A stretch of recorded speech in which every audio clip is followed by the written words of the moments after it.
Hello guys, మా అమ్మమ్మల ఇంటికాడ మల్లన్న జాతర. ఇక్కడ చాలా మంచిగా అవుతుంది జాతర.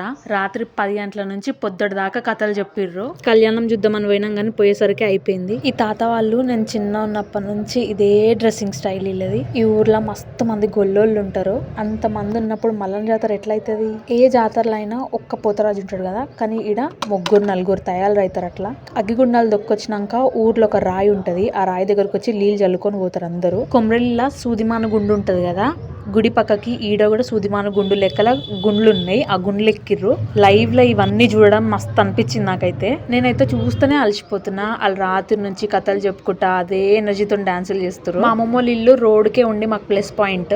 గంగతెప్ప, గుడికి పోవాల్సిన అక్షంతలు ఇవన్నీ ఇంటి ముంగడికనే పోతాయి. మంచిగా అన్నీ చూడొచ్చు. మంచిగా బిల్డింగ్ ఎక్కినాం, చూస్తున్నాం. ఇక బండ్లు బోనాలు తిరుగుతున్నాయి.